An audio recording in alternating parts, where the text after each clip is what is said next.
السلام عليكم ورحمة الله وبركاته، ازيكم يا سنة تانية؟ ده الجزء التاني لدرسنا أحوال مصر بعد الفتح الإسلامي. بس مبدئيا اتأكد إن أنت مشترك في القناة وفعل جرس الإشعارات للكل واضغط لايك للفيديو ده. تخيلوا معايا مصر بعد الفتح الإسلامي، بلد بدأ فيها الاستقرار والأمن من جديد، وازدهرت فيها الزراعة والتجارة والعلم. تعالوا نكتشف مع بعض أهم ملامح الحضارة في مصر خلال عصر الولاة. لكن مبدئيا خلينا نعرف مع بعض يعني إيه عصر الولاة. عصر الولاة ببساطة كده يا سنة تانية يعني هو العصر أو هو الفترة اللي كانت فيها مصر تحت حكم ولاة كانوا بيعينهم الخليفة علشان يديروا شؤون البلاد بعد الفتح الإسلامي. أو ممكن بطريقة تانية، هنا عندي سؤال: ما المقصود بمصطلح عصر الولاة؟ طبعا هنا هي تلك الفترة التاريخية التي تبدأ ببعد الفتح الإسلامي لمصر في عام 21 هجرية 641 ميلادية، بتنتهي ببداية تأسيس أحمد ابن طولون لدولة مستقلة في مصر تحمل اسم الدولة الطولونية. في عام 254 هجرية 668 ميلادية هو أسس الدولة الطولونية، وكانت مصر طبعا خلال الفترة دي ولاية تابعة للخلافة الإسلامية، يعني اللي كانت الخلافة الراشدة ومن بعدها الخلافة الأموية ومن بعدها الخلافة العباسية. هو ده المقصود بعصر الولاة. طيب بعد ما عرفنا يعني إيه عصر الولاة، بيجي سؤال مهم جدا، وهو كانت مصر بتدار إزاي في الفترة دي؟ يعني مين كان بيحكمها وإزاي كان بيتم تنظيم أمور البلاد؟ وعلشان كده تعالوا مع بعض نبدأ بأول ملامح الحضارة في عصر الولاة، وهو نظام الحكم. المسلمين لما دخلوا على مصر طبعا وجدوا نظام سياسي كان قائم فيها وموجود من الأول، ولكن هم ما عملوش أي حاجة وما غيروش أي حاجة غير إن هم اشتغلوا بعض المناصب السياسية، وده علشان يشرفوا على الإدارة بوجه عام. وكان من ضمن المناصب دي زي منصب الوالي أو منصب الوالي في عصر الخلفاء الراشدين وخلفاء بني أمية وخلفاء بني العباس في العصر العباسي الأول. الخلفاء كانوا هم بيعينوا بنفسهم الولاة، وكانوا لازم يكونوا من العرب علشان يحكموا مصر ويدوروا شؤونها الداخلية. إنما الوالي كان بيقيم في مكان اسمه دار الإقامة اللي أنشأها عمرو بن العاص لما فتح مصر، طبعا موجودة في مدينة الفسطاط. إنما في العصر العباسي الثاني الوضع مختلف شوية. ليه؟ لأن الخلفاء كانوا بيعينوا الولاة من الفرس والأتراك، ونظرا لأن الخلفاء أصلا كانوا ضعفاء، فكان بيتم تغيير الولاة في مدد قصيرة جدا. تاني منصب من المناصب دي في النظام السياسي اللي موجود في مصر بعد الفتح الإسلامي وهو صاحب الشرطة. يعني إيه صاحب الشرطة؟ صاحب الشرطة هو كده كانت وظيفة، وكان الوالي بيقوم بتعيين شخص وأحيانا بيتدخل الخليفة في اختيار الشخص ده علشان يكون صاحب الشرطة. طيب ليه؟ بما تفسر كان الولي يقوم بتعيينه وأحيانا يتدخل الخليفة في اختياره اللي هو صاحب الشرطة. ده لأن صاحب الشرطة كان بينوب عن الوالي في أداء مهامه في حالة غيابه عن منصبه، يعني منصبه كان مهم جدا، علشان كده الوالي بنفسه والخليفة بنفسه هو اللي بيختار صاحب الشرطة. طيب إيه المهام اللي كان بيقوم بيها صاحب الشرطة؟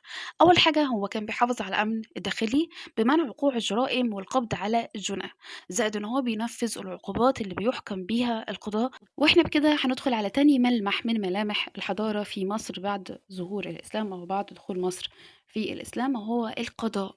القضاء هو نظام إداري من اللي وضعه العرب بمصر بعد ما فتحوا مصر إسلاميا. النظام ده بيقوم على أساس الشريعة الإسلامية في الأول، أما غير المسلمين فكان طبعا بيتم قضائهم أو أي مشكلة ما بينهم وبين بعض كان بيتم من خلال القاضي المسلم أحيانا أو من خلال القاضي الخاص بالديانة بتاعتهم. كان الخليفة هو اللي بيقوم بتعيين القاضي، وكانت مجالس القضاة كلها بتعقد في جامع عمرو بن العاص.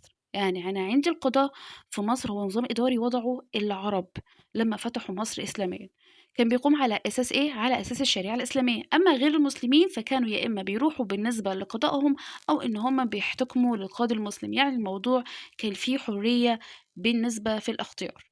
أما بالنسبة للقاضي نفسه فكان الخليفة هو اللي بيعينه، وكان بيتم كل مجالس القضاء فين؟ كان بيتم في جامع عمرو بن العاص.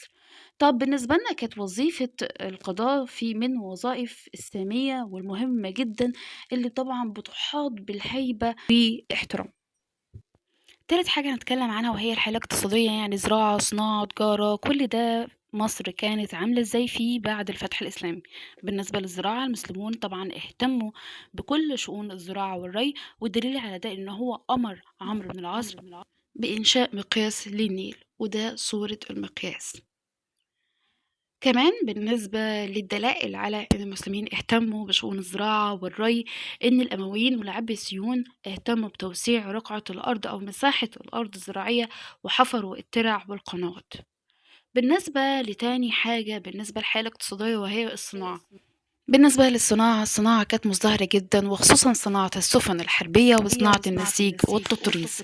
بالنسبة لصناعة السفن الحربية كانت مزدهرة جدا في مصر، والدليل على ده إن في عصر الأموي أو العصر الدولة الأموية الخليفة الأموي معاوية بن أبي سفيان أنشأ دار للصناعة في بلاد الشام بمدينة عكا، وقد استخدم أو إن هو استعان من مصر بالخبراء علشان يستفاد منهم في دار الصناعة الجديدة اللي أنشأها في مدينة عكا.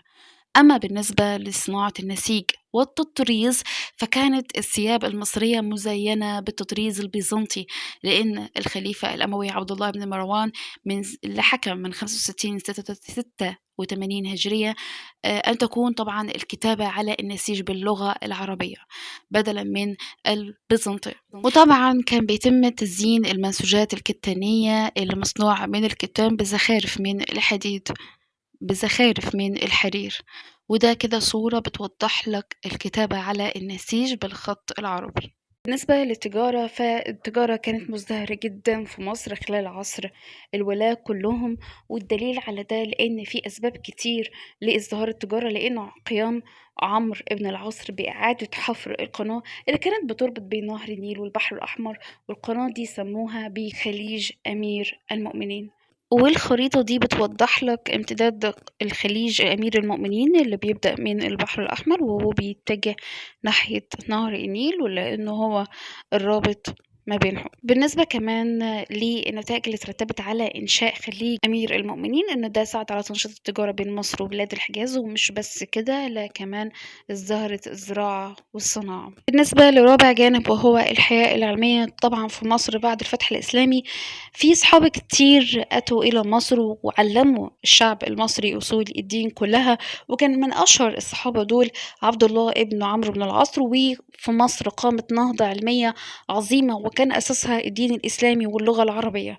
في القرن الثاني الهجري نشأ جيل جديد من العلماء من أصل مصري، وصاروا أئمة في كل حاجة، يعني مثلا في القراءات والأدب واللغة والتاريخ، ومصر بيها أصبحت مركز لنشر العلم والثقافة، وده ساهم في بناء وتقدم الحضارة الإسلامية. بالنسبة لخامس جانب وهو العمارة، يعني البناء والتشييد، العرب كانوا مهتمين جدا بالعمارة والبناء في مصر، وكان من أساس ده أو من مظاهر اللي بتؤكد ده إنشائهم للمدن، زي إن هم أنشأوا مدينة الفسطاط والجيزة.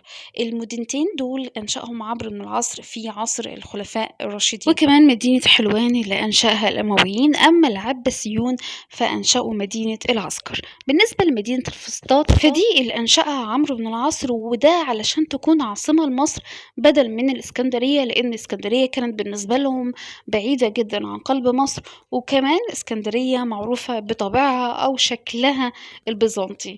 أما بالنسبة لمدينة فسطاط فهي فضلت عاصمة لمصر طول فترة الخلفاء الراشدين، وكمان من بعدهم الخلافة الأموية. أما مدينة العسكر فدي اللي تم تشييدها في العصر العباسي لتصبح عاصمة جديدة لمصر. بالنسبة للمساجد فعمرو بن العاص أنشأ أول جامع في مصر، وكان الجامع ده في مدينة الفسطاط. ده ما كانش مجرد جامع، لا ده كان مدرسة وكان دار للعبادة وكان كمان مركزا للقضاء.